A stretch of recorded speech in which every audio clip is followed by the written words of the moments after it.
With the City of Greenville Newsbrief, I'm Communications Manager Leslie Fletcher. The City of Greenville Parks and Recreation Department, Greenville City Police Department, and several Greenville County agencies have collaborated to develop an innovative emergency marker system that includes mileposts and stencils throughout the Swamp Rabbit Trail to help greatly improve trail safety. Swamp Rabbit Trail users will now find posts installed every half mile and a 2-letter code, SR, accompanied by a mile number stenciled every 1/10 of a mile. According to Greenway and Sustainability Manager Brian Graham, the emergency system enables Swamp Rabbit Trail users to easily identify their exact location along the trail. With this new system in place, trail users are never more than about 90 yards from a trail marker.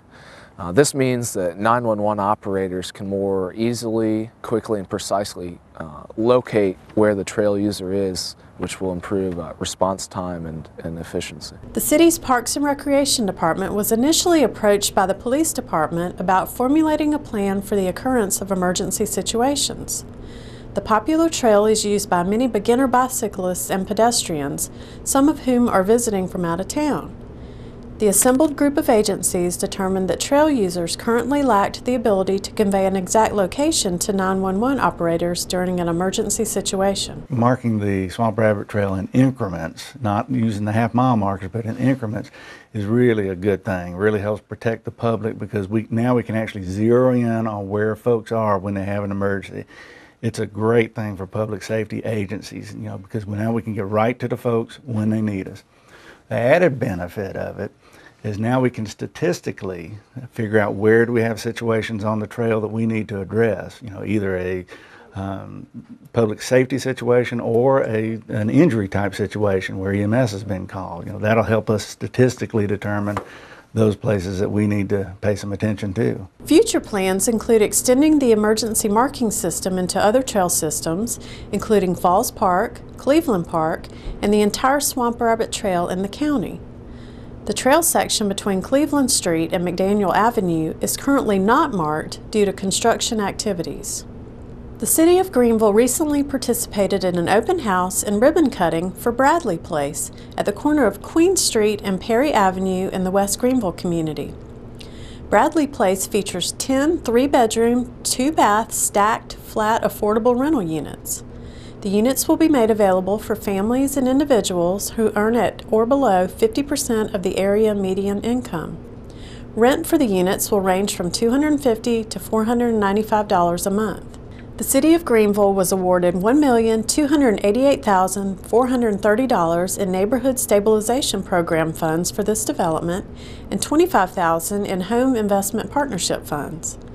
In addition to the City and Homes of Hope, other partners include the Greenville Housing Fund and Pinnacle Bank.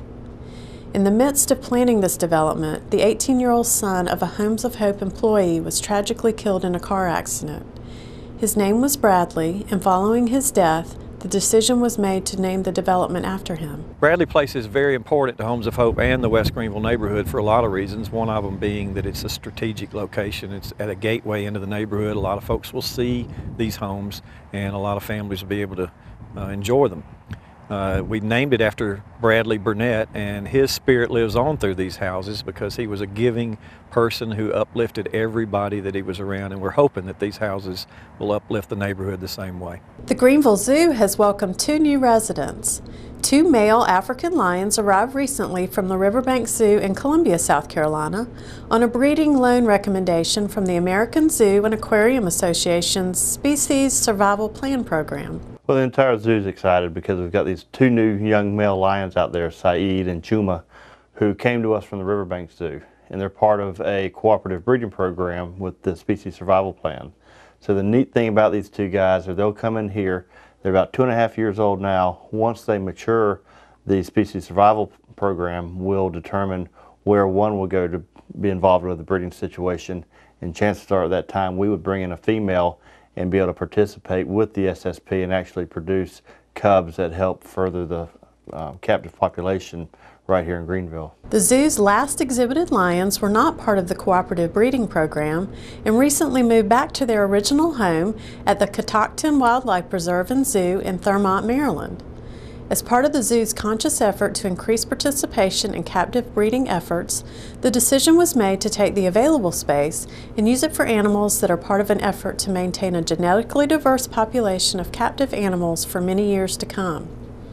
Though not currently considered endangered, the wild population of African lions has dwindled over the last 2 decades, making conservation efforts very important to the survival of the species. Well, one neat thing about these guys that people see different from the lions we had here before are they're very people-oriented. They've gone through a lot of training at Riverbanks. We do a lot of training with them here. But when visitors come out to see them, they're going to see the lions coming towards them. They really want to interact with people. They are still very dangerous animals. We don't want anybody going over the guardrail. But the thing is, they're not going to be laying in the back of the exhibit, hiding. They're going to be up front, be active. Part of that's youth, part of that's the work that we do with them out here in the zoo.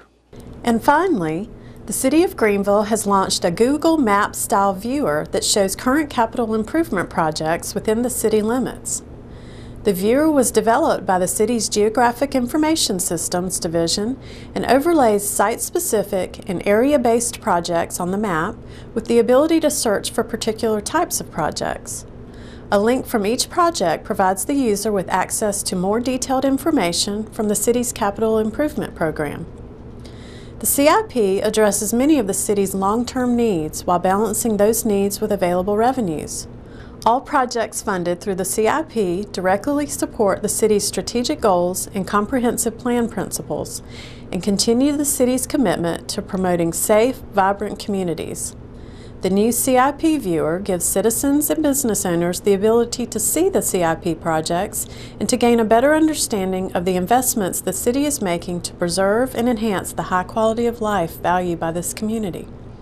The viewer is accessible from the front page of the city's website at www.greenvillesc.gov. From City Hall in Greenville, I'm Leslie Fletcher.